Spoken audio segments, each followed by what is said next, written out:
ఇప్పుడు no cost cough syrup తో 60 రూపాయల విలువ గల ఇన్హేలర్ పూర్తిగా ఉచితం. దెబ్బకి దగ్గు జలుబు మాయం. సీఎం రేవంత్ రెడ్డి స్థాయిని మరిచి బూతులు మాట్లాడుతున్నారని మండిపడ్డారు కేటీఆర్. ఇచ్చిన హామీలు ఏమయ్యా అని అడిగితే నీ అయ్యా అవ్వా అని తిడుతున్నారని, ఇలాంటి తిట్టు తమకు కూడా వచ్చానన్నారు. పక్కా 2 ఏళ్ళు అయిపోయింది ప్రభుత్వం వచ్చి, మీరు చూస్తున్నారు ఏం జరిగిందయ్యా. కాంగ్రెస్ ప్రభుత్వం మార్పు మార్పు మార్పు అని చెప్పి ఊదరగొట్టి ప్రజలకు హామీలు ఇచ్చి అధికారంలోకి వచ్చి 2 ఏళ్ళయి ఏం జరిగింది ఏం ఒరిగింది అంటే 3 జరుగుతున్నాయి. కూల్చివేతలు, పేల్చివేతలు, ఎగవేతలు. గంతే. ఈ ప్రభుత్వం ఏందా అంటే కట్టే కొట్టే తెచ్చే అని చెప్పినట్టు కూల్చివేతలు, పేల్చివేతలు, ఎగవేతలు. కూల్చివేతలు హైడ్రాన్ పెట్టి పేదోళ్ళ ఇల్లు కూలగొట్టుడు. మొత్తం ఆల్విన్ కాలనీకి వెళ్ళి మొదలు పెడితే అన్ని బస్తీలలో ఇల్లు కూలగొట్టుడు తప్ప ఒక్క హైదరాబాద్లో ఒక్క ఇటుక పెట్టింది లేదు, ఒక ఇల్లు కట్టింది లేదు. ఇందిరమ్మ పేరు చెప్పుకొని బతుకుడు తప్ప ఒక్కటంటే ఒక్కటి మంచి పని మాత్రం గరీబోళ్లకు చేసింది లేదు ఈ ప్రభుత్వం వచ్చినాక. రెండోది పేల్చివేతలు. ఈ లంగలే ఈ కాంగ్రెస్ వాళ్ళే ఆ కాళేశ్వరంలో ఉన్న మేడిగడ్డ బరాజుని వీళ్ళే వెలిచిండ్రు. తర్వాత ఇప్పుడు మన చెక్ డ్యాములు వెలుస్తున్నారు. ఒకటి కాదు 2-3 వెలిచిండ్రు ఇప్పటికే. కేసీఆర్ గారేమో కడితే ఈ దరిద్రులు వచ్చిన తర్వాత పేల్చి పారేస్తున్నారు చెక్ డ్యాములు. ఇక మా వెంకటేశ్వర రెడ్డి గారు ఇక్కడ ఉన్నాడు. ఆయన ఒక్క కాన్స్టిట్యున్సీలనే కేసీఆర్ గారు దేవరకద్ర, మహబూబ్నగర్, వెనుకబడ్డ నియోజకవర్గం అని చెప్పి పెద్ద ఎత్తున అక్కడ ఒకటే కాన్స్టిట్యున్సీలో దగ్గర 10-20 చెక్ డ్యాములు, 36 చెక్ డ్యాములు కట్టించిండు. వీళ్ళ ముఖాలకు కాంగ్రెస్ వాళ్ళు వచ్చినాక ఒక చెరువు కట్టింది లేదు, ఒక చెక్ డ్యామ్ కట్టింది లేదు, ఒక ఇటుక పెట్టింది లేదు. కానీ ఉన్న చెక్ డ్యామ్లను ఇవాళ బాంబులు పెట్టి పేల్చేస్తున్నారు. ఎందుకంటే కాంగ్రెస్ వాళ్ళకు ఇసుక తోడుకొని కష్టమవుతుందంట. ఇసుక తోడుకొని దొంగతనంగా అమ్ముకునేందుకు కష్టమవుతుందంట. నీళ్ళు ఆగితే ఇసుక తీయరాదు కదా, అందుకే నీళ్ళు ఆగకుండా చేసి చెక్ డ్యాములు పేల్చేసి ఇసుక తవ్వుకొని దొంగతనంగా అమ్ముకొని మరి ఢిల్లీకి కప్పం కట్టాలి కదా, ఆ పని చేస్తున్నారు. అందుకే మేము అంటున్నాం ఎగవేతలు, కూల్చివేతలు, పేల్చివేతలు తప్ప ఈ 2 ఏళ్లలో సాధించింది ఏం లేదు. ఇక ఎగవేతల గురించి అయితే నేను చెప్పాల్సిన అవసరం లేదు. ఆయన పేరు మార్చుకోవాలా, యనుమల రేవంత్ రెడ్డి కాదు, ఎగవేతల రేవంత్ రెడ్డి. ఎందుకంటే మీరు చూడండి ఏమేం మాటలు చెప్పిండు, పెద్ద పెద్ద డైలాగులు కొట్టిండు. కేసీఆర్ గారు 1,00,000 రూపాయలు ఇస్తున్నాడు లగ్గం చేసుకుంటే, కళ్యాణ లక్ష్మి షాదీ ముబారక్ అని నేను తులం బంగారం ఇస్తా అన్నాడు. సోనియా గాంధీ మీద ఒట్టన్నాడు. అట్లా ఆడపిల్లలకు నెలకు 2,500,000 ఇస్తా అన్నాడు. ప్రియాంక గాంధీ మీద ఒట్టన్నాడు.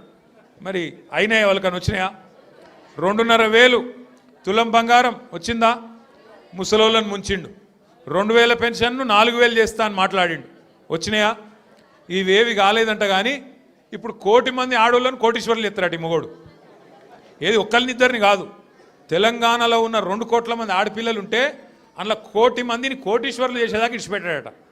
ఎట్లుంది ఇదంటే అదేమంటారు చూడు, కూట్లే రాయి తీయలేనాడు ఎట్లా రాయి దిగిస్తాను బయలుదేరినట. నెలకు 2,500,000 ఇయనికి ముఖం లేదు. కానీ నేను మొత్తం 1,00,000 మంది ఆడపిల్లల్ని కోటీశ్వర్లను చేస్తా అంటుండు. 1,00,000 మందిని కోటీశ్వర్లు చేయాలంటే నాకు సుదే లెక్కలు చక్కగా రావు. 1,00,000 మందిని కోటీశ్వర్లు చేయాలంటే ఎన్ని కోట్లు కావాలి తల్లి?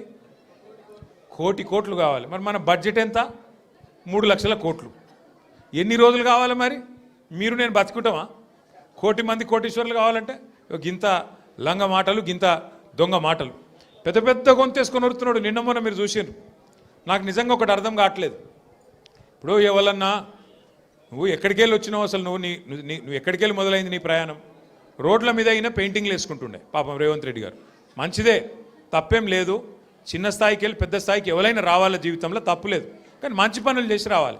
లంగ పనులు చేసి, దొంగ పనులు చేసి, బ్యాగులు మోసి, సంచులు మోసి, దొరికిపోయి జైలుకు పోయి మళ్ళీ అదేదో పెద్ద గొప్ప విషయం అన్నట్టు మళ్ళీ దానికి పోజులు కొట్టుకుంటా. సరే నీ కిస్మత్ బాగుంది, పేమెంట్ కోటాల ఢిల్లీలో పైసలు ఇచ్చినావు, ముఖ్యమంత్రి పదవి తెచ్చుకున్నావు, అందరికి ఎరికేది. ఇప్పుడు కూడా నెలకు ఢిల్లీ పైసలు పంపుకుంటా పదవి కాపాడుకుంటున్నావు. సంతోషం, నువ్వు కాపాడుకో. కానీ ఆ పదవిలోకి వచ్చినోనికి సంతోషం ఉండాలి. కానీ ఏడిపోయిందిరా నాయన. రోజు మీరు చూడు, టీవీ పెడితే చాలు తిట్ల పురాణం తప్ప ఏముండదు.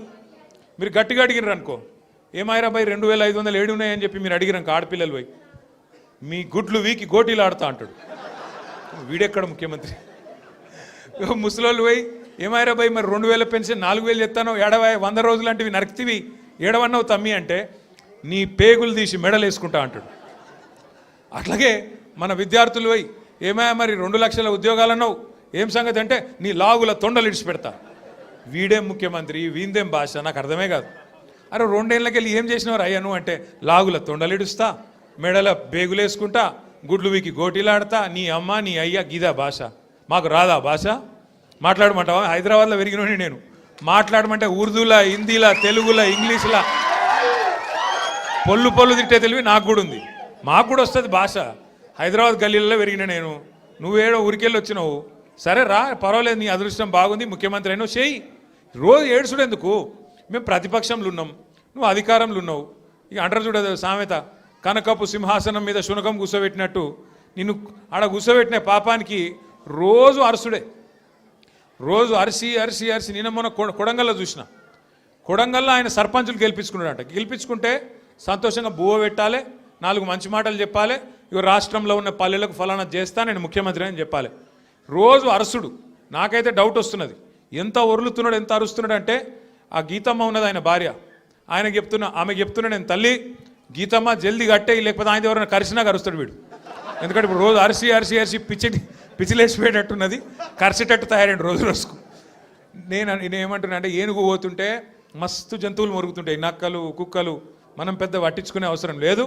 మనం ఒకటే, కేసీఆర్ లాంటి ఏనుగు ఆయన ఎంత స్థాయి మనుషులు నేను మీకు చెప్పాల్సిన అవసరం లేదు. ఇలా ఆయన తిడుతా ఉన్నాడు తెల్లారలేస్తే. ఒకరోజు ఆయన చచ్చిపోవాలని కోరుకుంటాడు, ఇంకో రోజు ఆయన కాలు ఇరిగింది అంటాడు, ఇంకో రోజు ఇంకేదో అంటాడు. అరే అయ్యా నువ్వు ముఖ్యమంత్రివి, చెయ్యి, నువ్వు శపథాలు చేస్తున్నావు కదా, కేసీఆర్ను మళ్ళీ లేకుండా చేస్తా, మళ్ళీ రాకుండా చేస్తా అంటున్నావు కదా.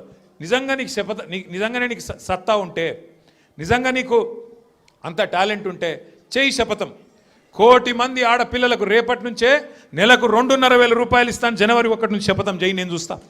తులం బంగారం నేను జనవరి 1 నుంచి ఇస్తాను చెప్పు, శపథం చేయి. చెప్పు 4,000 పెన్షన్ సంక్రాంతికి వెళ్ళి ఇస్తా, 2 ఏళ్ళకి వెళ్ళి తప్పించుక తిరిగిన దొంగను నేను, కానీ ఇప్పుడు ఇస్తా సంక్రాంతికి వెళ్ళని చెప్పు దమ్ముంటే. గా శపథాలు చేయి. వీటితో ఏమవుతుంది? నీ ఉపన్యాసాలు, ఊకదంపు డైలాగులు ఏమొచ్చేది ఉన్నది వాటితోని? నోటి తీట తిరుగుతుంది తప్ప ఏం రాదు. మాకు రాదా తిట్టనికి? మాకు కూడా వస్తుంది, కానీ నీకు కాదు, నీ కుర్చీకి గౌరవం ఇచ్చి ఊకుంటున్నాం. కానీ ఒకటి మాత్రం నేను పక్కా చెప్తున్నా, దయచేసి మిమ్మల్ని అందరినీ కూడా కోరుతున్నా, మీరు మాత్రం హైదరాబాద్ జనాలకు మీకు పాదాభివందనం చేసినా, నేను ఏం చేసినా కూడా తక్కువనే నేను. ఎందుకంటే మామూలు విషయం కాదు. హైదరాబాద్ చరిత్రలో ఎన్నడూ వరుసగా 2 సార్లు, ఒకసారి కాదు, కార్పొరేషన్ ఎన్నికల్లో ఎవ్వలతో సంబంధం లేకుండా డైరెక్ట్గా టీఆర్ఎస్ పార్టీని, బీఆర్ఎస్ పార్టీని మీరు గుండెల్లో పెట్టుకొని గెలిపించి మమ్మల్ని మళ్ళీ కార్పొరేషన్ 2వ సారి కూడా మా చేతిలో పెట్టింది మాత్రం